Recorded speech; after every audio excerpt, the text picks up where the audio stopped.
Hi నమస్తే, welcome to I dream. నేను మీ anchor Pratyusha. మనం ఆరోగ్యంగా ఉండాలి, హ్యాపీగా ఉండాలి అంటే మన రోజువారీ జీవితంలో కొన్ని మార్పులు చేర్పులు చాలా ఇంపార్టెంట్. లైఫ్ స్టైల్ చేంజెస్ కానీ, మనం ఏం తినాలి, ఎలా తినాలి, ఎంతవరకు తినాలి, ఇవన్నీ కూడా చాలా ఇంపార్టెంట్ అనమాట. సో వీటన్నిటి గురించి కూడా తెలుసుకుందాం. సో ఎలాంటి మార్పులు అవసరం, ఎలాంటి చేర్పులు అవసరం, ఇవన్నీ కూడా. సో ఈరోజు మనతో పాటు Herbawale Ayurveda and Yoga private limited నుంచి ప్రముఖ హెర్బలిస్ట్ బి ఆంజనేయరాజు గారు మనతో పాటు ఉన్నారు. సో ఆయన 72 సంవత్సరాలు అయినప్పటికీ ఇంకా ఎంత హెల్దీగా, ఎంత స్ట్రాంగ్గా, అసలు కళ్ళజోడు అనేది లేకుండా అంత స్పష్టంగా చూడగలుగుతున్నారు, అంత హ్యాపీగా హెల్దీగా ఉంటున్నారు. అసలు ఆయన సీక్రెట్ ఏంటి, ఇవన్నీ కూడా తెలుసుకునే ప్రయత్నం చేద్దాం. దాంతోపాటు చాలా వరకు బరువు తగ్గడమే సమస్య అని అనుకుంటూ ఉంటారు. అసలు బరువు పెరగడం కూడా చాలా మందికి సవాలుగా మారుతూ ఉంటుంది. సో వీటి గురించి కూడా తెలుసుకునే ప్రయత్నం చేద్దాం. సో చాలా తెలుసుకుందాం, మాట్లాడదాం. నమస్తే సార్. సో రీసెంట్ టైమ్స్లో మోస్ట్ కామన్గా అసలు పిల్లల, పెద్దల, ముసలాళ్ళు అసలు ఏమీ లేకుండా అందరిలో చూస్తున్న ప్రాబ్లం గ్యాస్ట్రిక్ ప్రాబ్లం. ఒక్క పూట ఆలస్యంగా అన్నం తింటే ఏదో గుండె దగ్గర నొప్పో, మంటో, అసలు ఏం అర్థం కాని ఒక పెయిన్ అయితే వస్తూ ఉంటుంది. సో ఇది గుండెకు సంబంధించిందా లేదంటే గ్యాస్ట్రిక్ ప్రాబ్లమా అనే ఎవరికి కూడా అర్థం కాని పరిస్థితిలో ఉందన్నమాట. సో ఎందుకు సార్ ఈ గ్యాస్ట్రిక్ ప్రాబ్లం ఎందుకు అందరిలో వస్తుంది? దీనికి ఏమైనా మీ దగ్గర పరిష్కారం ఉందా న్యాచురల్ పద్ధతిలో? అద్భుతమైన పరిష్కారాలు ఉన్నాయమ్మా. ఫస్ట్ ఏంటంటే, ఈ గ్యాస్ట్రిక్ ప్రాబ్లం రావడానికి కారణం ఏంటంటే, మనం తినే ఆహారంలో కెమికల్స్ ఉంటామమ్మా.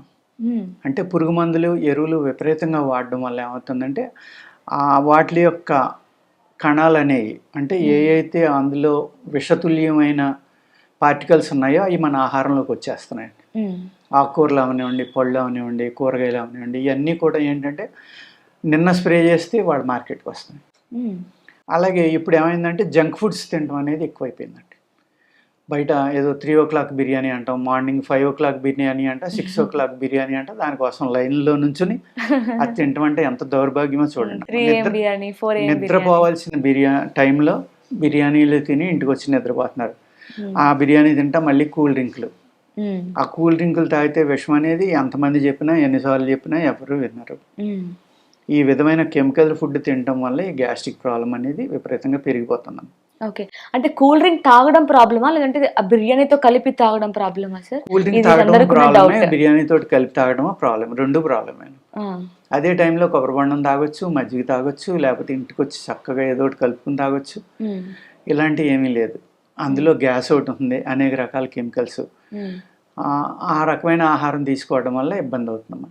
నెక్స్ట్ ఏంటంటే, జీవనోపాధి కోసం రాత్రి జాబ్ చేస్తున్నారు చాలామంది, తప్పదు. కానీ దానికి సరిపడి జాగ్రత్తలు తీసుకోవాలి. పడుకోవాల్సిన టైంలోనేమో మెలకుగా ఉండి టైంలో పడుకోవడం వల్ల కూడా అనేక రకాలైన గ్యాస్ట్రిక్ ఇష్యూస్ వస్తాయి. ఈ గ్యాస్ట్రిక్ ప్రాబ్లం అనేది అందరూ ఏమనుకుంటారంటే, ఏదో ఒక డైజెల్నో, ఒక ఇంకోటో, ఒక ప్యాంటాపో ఏదో ఒకటి వేసేసుకుంటున్నాం తగ్గిపోతుందని అనుకుంటున్నారు. కానీ ఈ గ్యాస్ట్రిక్ ప్రాబ్లం రావడమే అనేక రకాల బ్యాక్టీరియా పొట్టలో ఉండటం వల్ల వస్తుందమ్మా. అనేక రకాల క్రిములు ఉంటాయి పొట్టలో, వాటి వల్ల వస్తుంది. అవి ఏం చేస్తాయంటే, మనం తిన్న ఆహారాన్ని అవి తినేసి అవి కొన్ని యాసిడ్స్ని రిలీజ్ చేస్తాయి. ఆ క్రిమిని చంపకపోతే గ్యాస్ట్రిక్ ప్రాబ్లం అనేది క్లియర్ అవుతుంది. అమీబియాసిస్ తోటి స్టార్ట్ అయ్యి కూడా గ్యాస్ట్రిక్ ప్రాబ్లం వస్తుంది. అతిగా తినటం వల్ల వస్తుంది, తినకపోవడం వల్ల వస్తుంది. ఇన్ని రకాలైన ప్రాబ్లమ్స్ గ్యాస్ట్రిక్ ప్రాబ్లం రావడానికి ఆస్కారం ఉంది. ఈ గ్యాస్ట్రిక్ ప్రాబ్లం అనేది మీరు నెగ్లెక్ట్ చేశారనుకోండి, ఇవాళ వచ్చి హార్ట్ అటాక్స్లో ఒక 30 to 40% గ్యాస్ట్రిక్ ప్రాబ్లం వల్ల కూడా వస్తాయండి. ఎందుకంటే బాగా బ్లోటింగ్ పెరిగిపోయింది అనుకోండి, అది వచ్చేసి నొక్కేస్తుంది. ఇక్కడ ఈ టర్నింగ్లో బయటికి రాలేదనుకోండి, నొక్కేస్తుంది. ఆ హార్ట్ మీద ఒత్తిడి పెరిగిపోతుంది. ఎప్పుడైతే హార్ట్ మీద ఒత్తిడి పెరిగిపోయిందో బీపీ రావడానికి ఆస్కారం ఉంది. హార్ట్లో అన్ఈవెన్నెస్ అంటే పాల్పిటేషన్ ఇలాంటివి రావడానికి కూడా ఆస్కారం ఉంది. హార్ట్ స్ట్రోక్ రావడానికి కూడా ఆస్కారం ఉంది. ఇదే గ్యాస్ట్రిక్ ప్రాబ్లం వల్ల పొట్టలో బ్యాక్టీరియా అన్నీ పెరిగిపోయి అల్సర్స్ ఏమైనా ఫామ్ అయ్యి, అల్సర్ ద్వారా ఆ బ్యాక్టీరియా మన బ్లడ్లో కలిసిపోయింది అనుకోండి, స్కిన్ ప్రాబ్లమ్స్, సోరియాసిస్ ఇలాంటివి రావచ్చు. అదే గ్యాస్ట్రిక్ ప్రాబ్లము బాగా ఎక్కువ పెరిగిపోయి బయటికి రాక లోపల బ్లడ్లో కలిసిపోయింది అనుకోండి, లివర్కి వెళ్ళి దాని ద్వారా బ్లడ్లో కలిసిపోయి అన్నీ చేసింది అనుకోండి, బ్రెయిన్కి వెళ్ళిపోతుంది. బ్రెయిన్కి వెళ్ళిపోవడం వల్ల ఏమవుతుంది, అన్ఈవెన్నెస్, చిరాకు, కోపం. ఎప్పుడైతే ఈ గ్యాస్ట్రిక్ ప్రాబ్లం అనేది, గాలి అనేది లక్షణం ఏంటమ్మా, అందులో బాడీలో వేడితోటి కూడిన వాయువు ఉంటుంది. వాయువు వేడిగాలి ఎప్పుడు ఎక్కడికి వెళ్తుంది, పైకి వెళ్తుంది. ఆ పైన ఏముందమ్మా మన బాడీలో, బ్రెయిన్. ఆ బ్రెయిన్ వేడెక్కుతుంది. దానివల్ల జుట్టు రాలిపోవడం, లేకపోతే కళ్ళు మంటలు, కంటి చూపు తగ్గడం, చెవిలో ప్రాబ్లమ్స్, అదేవిధంగా విపరీతమైన టెన్షన్, కోపం, చిరాకు, ఏ పని మీద కాన్సన్ట్రేషన్ ఉండదు. వీటికి కారణం ఏంటంటే గ్యాస్ట్రిక్ ప్రాబ్లం. ఒక ప్రాబ్లం నాటికి ప్రమాదం అనమాట. ఇదే బ్యాక్టీరియా పెరిగిపోయి రేపొద్దున మీకు మూత్రంలోకి కానీ, యూరిన్లోకి కానీ, లేకపోతే మోషన్లోని ఇలాంటిలోకి వెళ్ళి మోషన్ ద్వారా వెళ్ళింది ఎక్కువ అయిపోతే ఏమవుతుంది, పైల్స్ రావచ్చు. యూరిన్లో మ్యాక్సిమం ఈ బ్యాక్టీరియా కలిసిపోయి ఈ ఇబ్బంది వల్ల ఏమవుతుందంటే ఫిల్టరేషన్ సరిగ్గా లేకపోతే, కిడ్నీ ఫిల్టరేషన్ సరిగ్గా చేయకపోతే కిడ్నీ ప్రాబ్లం రావచ్చు. అతి ప్రమాదకరమైనది గ్యాస్ట్రిక్ ప్రాబ్లం. కాన్స్టిపేషన్ కూడా దానివల్ల రావచ్చు, దానివల్ల షుగర్ రావచ్చు. ఇన్ని రకాల ప్రాబ్లమ్స్ గ్యాస్ట్రిక్ ప్రాబ్లం వల్ల వస్తాయి. అందరూ ఏమనుకుంటారంటే ఒక జిలోసిల్లో ఒక యాంటాసిడ్ ఏదో ఒక బెళ్ళ వేసేసుకుంటే తగ్గిపోతున్నారు. ఇండైజెషన్ వల్ల కూడా గ్యాస్ట్రిక్ ప్రాబ్లం అవుతుంది. అంచేత ఈ కారణం తెలుసుకుని మనం అమీబియాసిస్ వల్ల వచ్చిందా, సో అందరిలో కూడా సేమ్ ప్రాబ్లం ఉండదు కదమ్మా. కొంతమందికి ఏమో ఆ పౌడర్ ఇస్తామమ్మా, ఇది మేము ఉదర సుఖి అని ఉందమ్మా, పొట్ట సుఖంగా ఉండాలి అనేది ఒకటి తయారు చేసాం. దీని పేరే ఉదర సుఖి. గ్యాస్ట్రిక్ ప్రాబ్లం అనేది పొట్టలోనే స్టార్ట్ అవుతుంది కాబట్టి ఆ గ్యాస్ట్రిక్ ప్రాబ్లం తగ్గడానికి ఇది ఇచ్చాము. ఇది ఉదయం పరగడుపును కొంత తిన్నప్పుడల్లా ఒక అరగంట ముందర కానీ అరగంట తర్వాత కానీ ఒక 3 వేళకి వచ్చిందంట 2-3 సార్లు నోట్లో వేసుకుని చప్పలించేయడం. బాగా ఒగరగా ఉంటుంది. వాటర్ తాగకుండా కనుక దీన్ని వాడితే ఎలాంటి గ్యాస్ట్రిక్ ప్రాబ్లం నుంచి అయినా ఉపశమనం కలుగుతున్నాము. ఇంకా ఇది ఏం చేస్తుందంటే కిడ్నీ స్టోన్స్ని కరిగిస్తుంది. అలాగే మౌత్ టు యానస్, ఎక్కడ ఆల్సర్ ఉన్నా కూడా ఒక 20 రోజులు నిలబడేవాడికి ఆల్సర్ కూడా క్లోజ్ అయిపోతుంది. అంత చక్కగా పనిచేస్తుందమ్మా. ఎప్పుడైతే ఈ గ్యాస్ట్రిక్ ప్రాబ్లం వల్ల అల్సర్స్ వచ్చినాయో అక్కడి నుంచి సూక్ష్మజీవులు మీ బాడీలోకి వెళ్ళడం వల్ల స్కిన్ ప్రాబ్లమ్స్ వస్తాయన్నాను కదండి. ఇటువంటివి రాకుండా ఉండాలి అంటే మీరు ఇండైజెషన్ లేకుండా చూసుకోవాలమ్మా ఫస్ట్ని. దానికి చక్కగా ఏంటంటే వాము మనకు బ్రహ్మాండంగా దొరుకుతుందమ్మా. వాము అన్ని చోట్లకి తెలుసు. పూర్వం ఏంటంటే పల్లెటూరులో కడుపులో నొప్పి వచ్చింది అనగానే వాము వేడి చేసి ఆ ఇనప ముక్కుడి మీద వేసి మాడుతూ ఉండగా కాసి నీళ్ళు వేసి ఆ నీళ్ళలో కాస్త ఇంత ఉప్పు వేసి ఇస్తే 5 నిమిషాల్లో కడుపు నొప్పి తగ్గిపోయేది. 5 నిమిషాల్లో ఈ లూజ్ మోషన్స్ ఏదైతే ఇండైజెషన్ వల్ల వచ్చిన మోషన్స్ ఉన్నాయో అవి తగ్గిపోయి, అలాగే అజీర్ణం కడుపులో నొప్పిగా ఉందన్నా అదే ఇచ్చేవారు. అరగంటలో నాకు ఆకలి అవుతుంది అన్నం పెట్టిన. ఎన్ని రకాలుగా ఒక సింపుల్ వామ్ అనే దాన్ని వాడుకోవచ్చమ్మా. ఆ వామ్ని ఏం చేయాలి, మీరు డైరెక్ట్గా వాడితే పని చేయదమ్మా. ఇనప మూకుడు కానీ ఇనప గరిటి కానీ తీసుకుని అది బాగా డార్క్ బ్రౌన్లోకి మాడిపోయేలాగా చేసి ఆ పొయ్యి మీద ఉండగానే అందులో వాటర్ పోయాలి. సుయ్యమని పొంగుతాయి. ఆ పొంగినప్పుడు ఆ వాములో ఉన్న ఏదైతే ఆయిల్ ఉందో మనకి ఇన్ని రకాలైన ఉపశమనాలు కలిగించింది అది వాటర్లో అప్పుడు ఫిల్టర్ చేసుకుని ఆ వాటర్లో కాస్త సాల్ట్ వేసుకుంటే ఒక మిరాకిల్ మెడిసిన్ లాగా పనిచేస్తుంది అన్నమాట. ఓకే. సో ఇప్పుడు నార్మల్గా గ్లాస్లో వాటర్లో వామ్ వేసుకొని ఇనుపగడ్డి కాల్చి అందులో పెట్టినా కూడా రాదా? కంపల్సరీగా దాని మీదే వేపించాలి. Okay okay. లేదంటే మీరు బాగా డార్క్ బ్రౌన్ వచ్చేలాగా వేపించేసి కంగమింగా కొట్టి ఒక దీంట్లో వేసుకుని డబ్బాలో, అంటే దొరకని ప్రదేశాల్లో అప్పుడు వేడి నీళ్ళలో ఇది కొంచెం వేసుకుని వడపోసుకుని తాగినా కూడా కొంతవరకు వర్కౌట్. మీకు 100% పని చేయాలంటే అదేనమ్మా. అది పొయ్యి మీద ఉండగానే నీళ్లు పోయాలి. పోసినప్పుడే అందులోంచి పూర్తిగా ఆయిల్ అనేది బయటకు వచ్చి చక్కగా గ్యాస్ట్రిక్ ప్రాబ్లము, అజీర్ణము, కాన్స్టిపేషన్ ఎన్నో వాటి మీద మీ పొట్టలో ఉన్న క్రిములను చంపడానికి అద్భుతంగా పనిచేస్తుంది. అలాగే తినకూడని పదార్థం ఏంటంటే గ్యాస్ట్రిక్ ప్రాబ్లం ఉన్నవాళ్ళు అసలు స్వీట్ ఎట్టి పరిస్థితుల్లో తినకూడదు. ఈ బ్యాక్టీరియా అన్నిటికీ కూడా స్వీట్ అంటే చాలా ఇష్టం. అది క్రానిక్ అయిపోయి ఆ బ్యాక్టీరియా ఈ మా గ్యాస్ పౌడర్కి తగ్గలేదంటే ఇంకొక రకం పౌడర్ ఇస్తాం అమ్మా. అదేం చేస్తామంటే బెల్లం ముక్క తినమంటాం. ఆ బెల్లం ముక్క తిన్న తర్వాత అరగంటకి ఆ పౌడర్ మజ్జిగలో కలిపి తీసుకోమంటాం. దీనికి స్వీట్ అంటే ఇంట్రెస్ట్ కదమ్మా. ఈ బెల్లం ముక్క ఎప్పుడైతే తిన్నాడో అన్ని కూడా బెల్లం తిందామని వచ్చేస్తాయి. ఆ టైంలో ఈ మెడిసిన్ ఇస్తాం. మొత్తం చచ్చిపోయి ఒక మోషన్ అయ్యి బయటికి పోతుంది. ఆ ట్రీట్మెంట్ చేసి ఇది ఇస్తాం అమ్మ తగ్గకపోతే. ఇలాగ అనేక రకాల ట్రీట్మెంట్లు. అలాగే ఎప్పుడు కూడా వీళ్ళకి కాన్స్టిపేషన్ ఉందనుకోండి, గ్యాస్ట్రిక్ ప్రాబ్లం ఉన్న వాళ్ళకి వేడి నీళ్ళలో ఒక స్పూన్ నెయ్యి వేసుకున్నమ్మా బాగా తిరగబోసుకుని ఆ వేడిగా తాగిస్తే చక్కగా మోషన్ అవుతుంది. లేదు పేరు నెయ్యి దొరికే వాళ్ళు నెయ్యి ఈ పట్టిక పంచదార 2 కలిపమ్మా రోజు ఉదయం లెగ్గానే పరగడుపుని తింటే చక్కగా మోషన్ అవుతుంది. లేదు నైట్ పడుకునేటప్పుడు 2 చెంచాలు కొబ్బరి నూనె కొంచెం నిమ్మకాయ పిండుకుని గోరువెచ్చగా తాగినా కూడా గ్యాస్ట్రిక్ ప్రాబ్లం తగ్గుతుందమ్మా. పులితేనుపులు ఆగిపోతాయి. మంచి ప్రోటీన్, మంచి లూబ్రికేషన్, పేగులకు అంటుకుని మొత్తం మౌత్ టు కిందకి వరకుని చక్కగా ఫ్రీ మోషన్ అయ్యేలాగా సహకరిస్తుంది. చాలా బలం కూడా. ఎప్పుడైతే మీ పేగులకి జిడ్డు అనేది అంటుకుందో అది మోస్ట్ ఇంపార్టెంట్ అమ్మ. నెయ్యి, నూనె, ఈ కొబ్బరి నూనె ఇలాంటివి ఎందుకు ఎక్కువగా వాడమనేవారంటే పూర్వం మీ ప్రేగులకి ఆ నూనె ఒక కవచంలో ఏర్పడి మిమ్మల్ని కాపాడు. అప్పుడు ఈ గ్యాస్ట్రిక్ ప్రాబ్లం అనేది ఉంది. ఇప్పుడు కొలెస్ట్రాల్ అని భయపెట్టేసి అసలు నూనె అనేది తినకుండా చేసేసి ఏ రకమైన ఆయిల్ కూడా పొట్టలోకి వెళ్ళట్లేదు. ప్లస్ మనం తినేది హైలీ పవర్ఫుల్ కెమికల్స్ ఉన్న ఆహారం.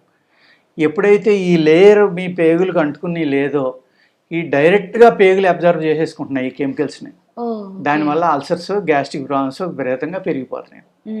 అంచేత మీరు లూబ్రికేషన్ అనేది పేగులకు ఉండాలి. పేగులకు ఒక కవచంలా కాపాడాలి అంటే తప్పనిసరిగా మీరు డైరెక్ట్గా గానుగులో ఆడించుకున్న ఆయిల్, రిఫైండ్ ఆయిల్స్ వాడితే ఉపయోగం ఉండదు. నెయ్యి ఇలాంటివి వాడుకుంటే కనుక ఈ గ్యాస్ట్రిక్ ప్రాబ్లం నుంచి చక్కగా బయటపడచ్చు. ఓకే, అంటే ఇప్పుడు చాలా టైప్స్ ఆఫ్ మెడిసిన్ చెప్పారు. అంటే మన ఇంట్లో దొరికే మెడిసిన్ ఇవన్నీ కూడా వంటింట్లో దొరికేవే. సో దీంతో పాటు లైఫ్ స్టైల్ చేంజెస్ కోసం మనం యోగా కానీ ఇలాంటి ఆసనాలు కూడా చెప్తూ ఉంటారా? ఎర్లీ మార్నింగ్ మీరు ఆసనాలు వేస్తే చాలా మంచిదమ్మా. ఆసనం వేయడం వల్ల ఏమవుతుందంటే మీకు ఎవరికైతే మలబద్ధకం ఉందో మలబద్ధకం కూడా కంటిన్యూగా ఉండకుండా అది ఫ్రీ అయిపోతుంది. ఇప్పుడు వాళ్ళు వేసి మార్నింగ్ లేచమ్మా లీటరు, 1/2 లీటరు, 2 లీటర్లు నీళ్ళు తాగో, వేడి నీళ్ళు తాగకపోతే మలబద్ధకం పోదు. కాన్స్టిపేషన్ ఉన్న వాళ్ళు 170 మంది ఉన్నారు ఇవాళ. కారణం ఏంటి? పొట్టలో లూబ్రికేషన్ లేకపోవడం. ఆ లూబ్రికేషన్ రావాలంటే ఏం చేయాలి? చక్కగా నెయ్యి తినొచ్చు. అంటే ఇది తింటే కొలెస్ట్రాల్ అవుతుందని వచ్చేస్తుంది అనేది భయపడటం తప్పం. చక్కగా తినొచ్చు. నేను రోజు బట్ ఎలా తినాలి తెలుసుకొని తినాలి. ఇడ్లీ కనుక తింటే ఒక్కొక్క ఇడ్లీకి ఒక్కొక్క స్పూన్ నెయ్యి వేస్తానమ్మా. ఎన్ని తింటే అన్ని. పెసరట్టు తిన్నా, దోశ తిన్నా నెయ్యితోటి చక్కగా కాల్చుకుంటా. దోశలు అయ్యి అయితే నూనె వేసుకున్నాను అనుకోండి, ఇలా పట్టుకుంటే నూనె తడిసిపోవాలి వెళ్ళి. మరి నేను ఎలా ఉన్నానమ్మా? అలాగా ఆ నూనె తింటే కొలెస్ట్రాల్ వచ్చేస్తుంది, నూనె తింటే హార్ట్ అటాక్ వచ్చేస్తుంది, నెయ్యి తినకూడదు, నూనె తినకూడదు. ఇవన్నీ ఏంటంటే మనం ఇండియాలో ఉన్న ట్రెడిషన్ ఏదైతే ఉందో ఆ ట్రెడిషన్ పాడు చేస్తే తప్ప ఇక్కడ మందులు అమ్ముకోలేము అనే కుట్రతోటి ఇది జరిగింది. ఓకే, అంటే వాటి వల్ల కూడా ప్రాబ్లమ్స్ వస్తాయి.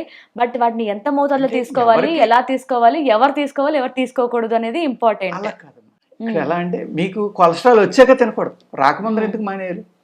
షుగర్ రాకముందరే షుగర్ స్వీట్ తినడం మానేస్తే తప్పు కదమ్మా. షుగర్ వచ్చాక తినకూడదు, డెఫినెట్గా తినకూడదు. చేత కొలెస్ట్రాల్ ఉన్నవాళ్ళు తినకూడదు. ఆ కొలెస్ట్రాల్ ఉన్నవాళ్ళు ఇప్పుడు ఆవు నెయ్యి ఉందమ్మా, కొలెస్ట్రాల్ ఎట్టి పరిస్థితిలో పెరగదు. అందులో మినరల్స్ ఎక్కువ ఉంటాయి, ఒక అమృతంలో పనిచేస్తుంది. అది ముక్కులో వేసుకోవచ్చు, చెవులో వేసుకోవచ్చు, బొడ్లో వేసుకోవచ్చు, చక్కగా అన్నంలో తినచ్చు. సో నేను మెయిన్గా మీ దగ్గర గమనించింది ఇదే సార్. అంటే అందరూ కూడా ఏదైతే వద్దు అంటారో మీరు దానికి రివర్స్ చెప్తారు. ఇది చెయ్యొచ్చు కానీ అలా చేయకూడదు, ఇలా చేయాలి అని చెప్తూ ఉంటారు కదా. అదే చాలా డిఫరెంట్గా అనిపిస్తుంది నాకు ఎప్పుడు కూడా. నేను అలాగే బతుకుతున్నానమ్మా. నేను చాలా హ్యాపీగా ఉన్నాను. ఇప్పుడు మనకు అటుకులు ఉన్నాయమ్మా, మనం అటుకులు తింటాం మానేసి అయ్యో ఓట్స్ అయ్యో అంటాం. అవి అమెరికా నుంచి వస్తే అయ్యో గొప్ప, అయ్యో అటుకులే పేరు మార్చాడు. అంటే నాకు తెలిసినంత వరకు అటుకులే అనుకుంటున్నాను. అది అవునో కాదో మీరే చెప్పాలి, మాకు ఏం తెలీదు. అంచేత ఏంటంటే ఈ అటుకులు తినొచ్చమ్మా శుభ్రంగా, ఈ మరమరాలు తినొచ్చు, ఈ బఠానీలు తినొచ్చు చక్కగా. ఇప్పుడు ఒబిసిటీ అంటారు మీరు, ఒబిసిటీ ఉన్న వాళ్ళని పేలాలు ఏదైతే పాప్కార్న్ అంటున్నామో అలాంటి వరి పేలాలు ఉంటాయి, శుభ్రంగా 2 పూటలు అయితే తినమనండి, ఒబిసిటీ చక్కగా తగ్గుతుంది. ఆ పిండి చేసుకుని దాంతో రకరకాల దోశలు ఇలాంటివి అనేక రకాలు ఉంటాయి. మనం న్యాచురల్గా తిని ఫుడ్ని మానేసి ఈ అయితే నిల్వ ఉన్న ఆహార పదార్థాలు ఎక్కడో సంవత్సరాల తరబడి దేశాలు మారి వచ్చిన ఆహార పదార్థం తినటం వల్ల ఏమవుతుందమ్మా? ఆహారం అంటే దాని లక్షణం ఏంటమ్మా? మనకి బయట వదిలేస్తే చెడిపోవాలి కదా. మరి చెడిపోయింది ఆహారం ఎలా అవుతుంది? Correct, nice point. Simple point అమ్మా. ఆహారం అనేది చెడిపోవాలి, చెడిపోవట్లేదు అంటే అందులో ఏదో ప్రమాదకరమైంది ఉన్నట్టే కదా. కరెక్టే, సింపుల్గా ఆలోచించుకోవాలి కదమ్మా. అది కూడా ఆలోచించకపోతే ఎలాగా? లేదు చెడిపోకుండా ఉంది అంటే చెడిపోకుండా ఉండటం కోసం ఏదో ఒకటి వాడి ఉండాలి అందులో, ప్రిజర్వేటివ్స్, కెమికల్స్. అది మనకి ప్రాబ్లం, అంతే కదా. ఇలాగ అర్థం చేసుకుని మన లైఫ్ స్టైల్ మార్చుకుంటే మనం జీవితాన్ని చక్కగా ఎంజాయ్ చేయొచ్చు. ఆరోగ్యంగా ఉంటేనే మనం ఎంజాయ్ చేయగలం. ఆరోగ్యమే మహాభాగ్యం అని ఎందుకు చెప్పారు యోగులు, ఋషులు, పూర్వీకులు? వాళ్ళేం తెలివి తక్కువ కాదు. నువ్వు ఎన్ని కోట్లున్నా ఉపయోగం లేదు నీ ఆరోగ్యం బాగున్నప్పుడు. షుగర్ ఉంది, బీపీ ఉంది, కొలెస్ట్రాల్ ఉంది, థైరాయిడ్ ఉంది. థైరాయిడ్కి ఏమో క్యాబేజీ, కాలీఫ్లవర్ లేకపోతే ఇంకోటి గోధుమ, మైదా తినొద్దు అంటారు. షుగర్ వాళ్ళని స్వీటే తినొద్దు అంటారు. బీపీ వాళ్ళని ఉప్పే తినొద్దు అంటారు. ఇంక ఇన్ని రకాలు ఏమి తినకుండా ఎందుకమ్మా డబ్బు ఏం చేసుకుంటాం? కరెక్ట్. ఇటు పక్క ఎంత ఆస్తి చూసినా ఇవన్నీ లేకపోతే ఎందుకు బ్రతుకుండడం? ఏం చేస్తాం ఎంజాయ్ చేయడానికి? ఆ డబ్బు అంతా ఎందుకు? అంచేత చక్కగా కావాల్సింది తింటాం, కావాల్సినట్టుగా బతకడం, అదే జీవితంలో. అది సాధింతే ఇంకేం అక్కర్లేదు. Nice sir. సో గ్యాస్ట్రిక్ ప్రాబ్లమ్కి ఒక మంచి మెడిసిన్ చెప్పారు. ఒకటి అనుకుంటే చాలా చెప్పారు. దీంతో పాటు ఇది ఒకవేళ ఇది తగ్గకపోతే నెక్స్ట్ ఏంటి అనేది కూడా చెప్పారు.